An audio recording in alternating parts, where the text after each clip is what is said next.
प्रसेनजीत का जो लोग थे, एक मूलीमल डाकू, एक सदस्य जो व्यापारी हीरा सौदा करने, और व्यापारी का ससुराल राजा भीमसार के यहाँ राजगीर में था। तो एक समय भगवान जब घर से निकले थे तो सीधा जा कर के राजगीर पहुँचे थे। तो राजगीर जब पहुँचे थे तो राजगीर राजा भीमसार को जब मालूम हुआ तो उनसे गए, एक गृहकोट पर्वत था, वहाँ पर बैठे थे भगवान, और वहीं पर जा कर के राजा भीमसार को जब मालूम हुआ तो वहाँ पर गए, उनको प्रणाम किया। प्रणाम करने के बाद में उनसे बातचीत हुई, और बातचीत होने के बाद में उसने कहा कि इस अवस्था में 29 वर्ष की अवस्था में उन्होंने अपना घर छोड़ा था। तो उन्होंने जब घर छोड़ दिया तो अपने चल दिए। तो जब राजा भीमसार से पर्वत पर जब उनसे बात हुई तो उन्होंने कहा कि ऐसा नहीं, आप ये जो वस्त्र धारण किए इसको छोड़ दो, आप जिस तरह होना चाहिए उस तरह रहो, और घर से अगर तुम्हारे कोई नाराज़ी है या झगड़ा लड़ाई हुआ, माता पिता या पति पत्नी से जैसे कुछ आपस में विचार हुआ हो तो मैं चल कर के सुलझा दूँ और आपको मैं साथ ले चलूँ। तो बोले नहीं राजन, ऐसी कोई बात नहीं है, ना मुझसे घर से कोई वो हुआ है ना मुझसे। हम जिस खोज के लिए निकले हैं उसको जब तक मैं वो नहीं काबू कर लूँगा, अपने हृदय में नहीं बैठा लूँगा तो तब तक घर नहीं जाऊँगा। मैं राजपाट घर छोड़ दिया तो उससे मुझसे मतलब नहीं है। तो बोले मेरा आधार आ जाएगा। तो उसने कहा कुछ नहीं, तुम्हारे से हमारे 10 गुना ज़्यादा है। हमारे जब 1000 हल चल रहा तो समझ लो खेती हमारे पास कितना है, हम ऐसा कुछ नहीं। तो बोले भगवान अब जितना दिन रहना चाहो हमारे यहाँ रहेंगे। तब जितना दिन रहे हो उसके बाद में जब चलने लगे तो उन्होंने कहा कि अब आप जा रहे हो, लेकिन जब तुमको तथ्य ज्ञान जब मालूम हो जाएगा तो पहले हमारे यहाँ पर आकर के हमको उपदेश देना। तो उन्होंने कई साल वहाँ तक बिताया, वहाँ पर्वत पे पहाड़ से उतर करके आए जब, तो उनको ज्ञान नहीं हुआ। और जब उनके कबीर पंथी साधु जैसे देहात वाले होते हैं 5 लोग उनके साथ हो गए थे, तो वो भी धीरे धीरे अपना साथ, खाने पीने मिलेगा ही नहीं तो साथ छोड़ना ही पड़ेगा। उन्होंने चल दिया, वहाँ से छोड़ दिया एक एक करके पढ़ते भगवान। तब भगवान वहाँ से उठे कि अब यहाँ पर तो हमको कुछ नहीं होने वाला है, यहाँ से हमको भी चलना चाहिए। अरे जिस कारण हम यहाँ आए तो हमको प्राप्ति नहीं हो रहा, तो हम यहाँ पर बैठे क्या करेंगे। तो उन्होंने कहा चल दिया, अपने मन में सोचे। तो आ करके बोध गया पहुँचे। बोध गया पर निरंजना नदी है, आप लोग गए होंगे तो देखे होंगे, नदी है। नदी के उस पार एक ग्वाला गाँव था, यानी यादव उसमें पूरा टोटल थे। वहाँ की एक लड़की बड़े घराने की लड़की थी जिसका नाम सुजाता थी।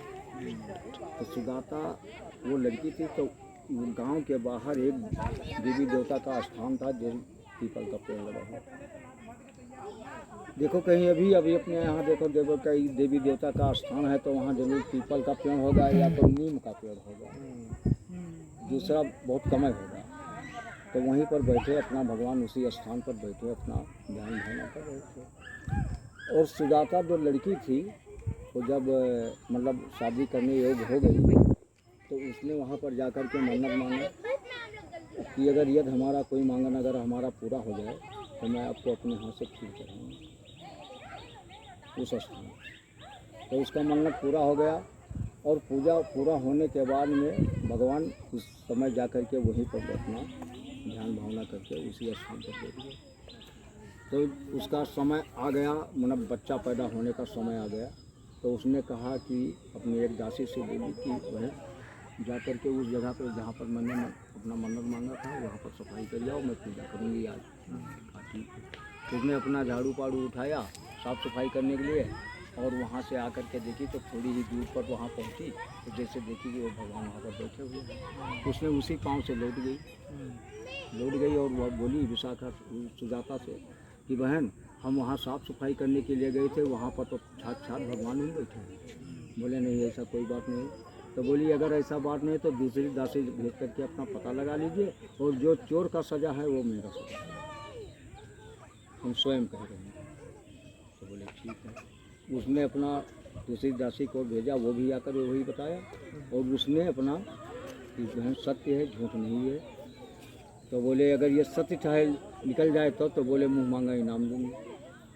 अगर सत्य निकल गया तो हम आपको इनाम दूंगी।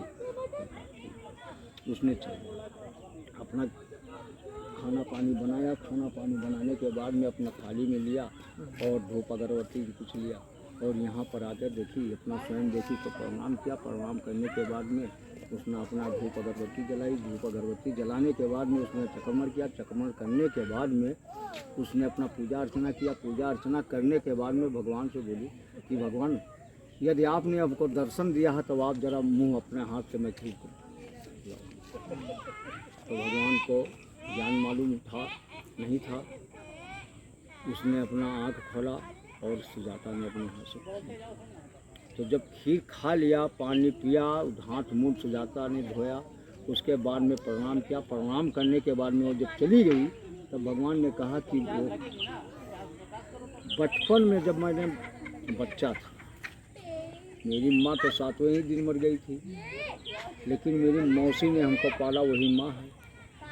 तो यदि हम जब बचपन में अपना हाथ से खाना नहीं खा पाते थे, पानी नहीं पी पाते थे, तो हमको हमारी माँ ने चम्मच से खाना खिलाती थी।